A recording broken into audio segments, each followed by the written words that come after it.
kuna mzee mmoja alikuja hapa kanisani akasema yeye anatokea kwenye masuala ya teknolojia, hasa kwenye upande wa simu. Lakini mimi mzee nilimwona siku ya Ijumaa katika msikiti wa Kijenge akiwa anamtafuta shehe pale. Na mzazi wangu akaja akaniambia kuna vitu vimeuzwa ambavyo vinatumika kuzuia mionzi ya simu. Hiyo siku ya Ijumaa mimi sikuelewana na mzazi wangu, nikamwambia hiki kitu ambacho nakisemea mbona mimi sijakiona mtandaoni? Maana mimi napenda sana kukaa mtandaoni, kusearch mtandaoni, vitu vingi navifanyia kupitia mtandao, lakini sijaviona. Mzazi wangu akanigombeza, tukagombana, mimi nikaondoka, kaachana, tukawa hatuna mawasiliano mazuri na mzazi. Sasa ule mzee nimetoka nyumbani pale Ijumaa, nimekuja hapa kanisani, ilikuwa nikamuona amekuja kanisani anamtafuta baba paroko. Sikujua alienda kuongea naye nini, lakini jana Jumapili alikuja akapewa nafasi na kiongozi wa msoma matangazo wa kanisani, akaelezea jinsi lilivyokuwa. Baadaye akatuambia watu wote tutoke, misa ikiisha tutoke nje, ambapo tulikutania sehemu ya pale. Akaanza kuelezea kuhusu madhara yatokanao na simu. Kweli kila kitu alichokuwa anaongea ni vitu vya ukweli ambavyo simu tunapata nazo changamoto. Hasa wakati wa kulala inafaa mtu asilale na simu. Kweli alielezea hivyo. Lakini baadaye, baada ya kutupa elimu ndani ya takriban nusu saa, akaja akatoa vidude ambavyo ndo akasema hivi vinatakiwa tuweke nyuma ya simu zetu. Kama una simu ndogo unafungua betri unaweka kwa ndani, kama una simu kubwa haifunguki betri unaweka juu ya cover. Hicho kidude ni nini? Iko alisema ni kifaa cha kuzuia mionzi ya kwenye simu. Labda ni karatasi, ni jiwe, ni kama vile plastika. Ni kama vile faili, yani kama faili zile faili ndogo ndogo, chana zile faili kubwa kama faili ndogo, ndio iko alichokuwa nacho. Yani katoa kopi kwenye bidhaa nyingine akaitengenezea pale, ambapo ile bidhaa nyingine inahusia mambo ya hatari, akaitengenezea pale akaibandika akawa anatuuzia. Lakini kabla hajatuuzia akasema hivi vifaa ikifikapo tarehe 1 mwezi wa 5, hivi vifaa kama una kwenye simu serikali itazima mawasiliano.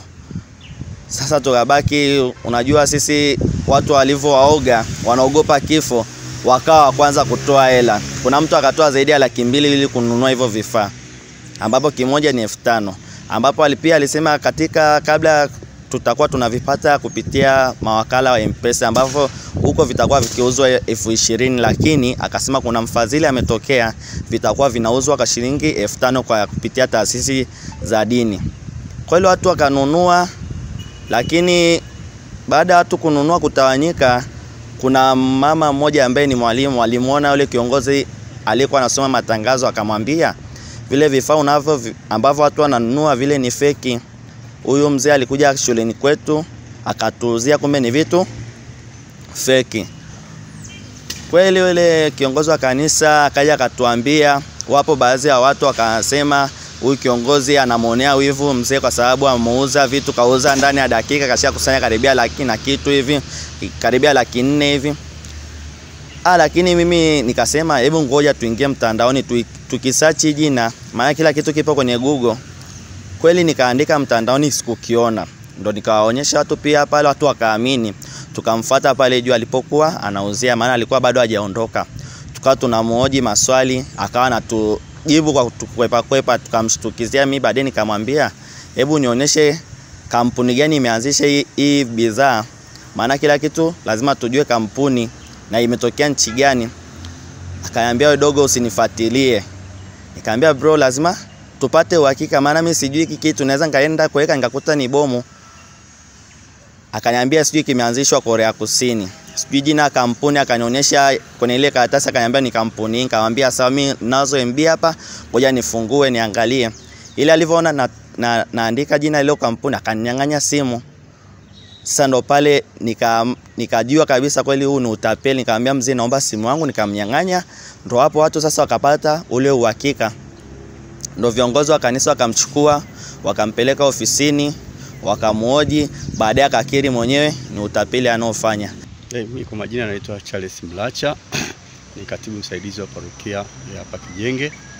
Alikuwa siku ya Ijumaa, alikuja bwana mmoja hapa kanisani, akajitambulisha ni mtu anaitwa Elimu, kuhusiana na athari za simu kwa kutumia mionzi pamoja na kwenye kompyuta pamoja na kwenye TV.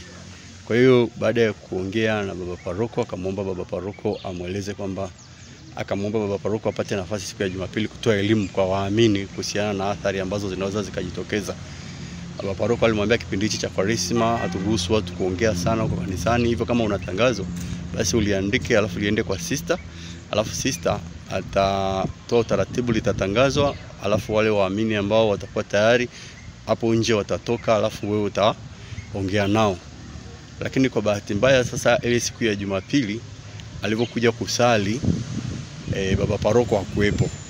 Na kwa sababu baba paroko hakuepo na lile tangazo lilikuwa bado halijatangazwa, ikabidi amfuate yule msoma matangazo. Akamwambia niliongea na baba paroko na akawa ameniruhusu kwamba nitoe elimu kwa waamini kuhusiana na mionzi ya simu pamoja na kompyuta.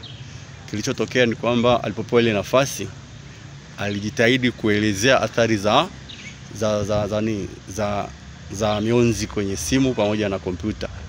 Na alipotoa akasema kwamba ana kifaa ambacho kinaweza kikasaidia kuhakikisha kwamba mtu athiriki na ile mionzi. Na kile kifaa kwa sasa hivi ndio yeye kama yeye, kwa sababu amekuja kutoa elimu, atawauzia watu kwa shilingi 5,000, lakini baada ya mwezi mmoja kitapanda kitakuwa shilingi 20,000. Hivyo basi alivotoka huko nje, waamini wengi walimfuata kwa ajili ya kukinunua, na kweli walinunua waamini karibu walinunua karibu shilingi 600,000. Kwa hivyo baadaye tukapata taarifa, kuna muumini mmoja ambaye ni mwalimu akatupa taarifa kwamba huyu alikwenda kutapeli kule kwenye shule ya Moshono. Kwa hiyo huyu mtu sio mtu mzuri, ni tapeli. Kwa hiyo tulipopata zile taarifa basi ikabidi tumbane. Tulipombana na kumuuliza maswali, kwa nini hiki kitu mbona tuna wasiwasi nacho? Mbona hivi karatasi haviendani na jinsi vilivyokatwa tofauti? Baada ya kumbana ikabidi akiri kwamba kweli vile vitu sio original, ni fake. Baada ya kukiri kwamba vile vitu ni fake, tulichokifanya sisi, kwanza tukamweka chini ya ulinzi, lakini la pili tukawapigia waamini wale ambao tayari walishanunua kupitia viongozi wao wa jumuiya, wahakikishe kwamba wanarudi hapa kanisani haraka iwezekanavyo. Huyu mtu sio mtu mzuri, kwa hivyo waje na hizo walizozinunua, hivyo vikaratasi ambao wavinunua, kwa sababu ile karatasi ni karatasi moja kubwa, alafu na karatasi kidogo ambacho ndo kinabandikwa kwenye simu. Kwa hiyo tukawaambia waje navyo ili waweze kurudishiwa pesa zao. Basi wale ambao waliweza kuvirudisha tuliweza kuwarudishia pesa zao, lakini wale ambao walikuwa wameshindwa, baada ya kutoa taarifa polisi walikuja kumchukua yule bwana. Kwa hivyo alichukuliwa pamoja na pesa kama zipungui kama shilingi 200,000. Zaidi ya shilingi 200,000 zilichukuliwa pamoja na zile karatasi ambazo alikuwa nazo, ambazo alitapeli nazo watu. Kwa hiyo akapelekwa kituoni. Ndio tapeli anaitwa nani? Anaitwa Yusufu. Jina lake alijitambulisha kama Yusufu kwa sababu hilo jina alitumia msikitini, na akija kanisani hilo jina linaingia kanisani, linaingia msikitini. Kwa hiyo alikwenda msikiti wa Kijenge na akajitambulisha kwamba jina lake ni Yusufu, na pale pia alitapeli. Bahati nzuri tulimuita shehe wa msikiti wa Kijenge, naye akaja. Baada ya shehe kuja tukamuuliza, huyu mtu unamtambua? Shehe akasema huyu mtu alikuja kwa msikitini na akasema anatoa elimu kuhusiana mionzi.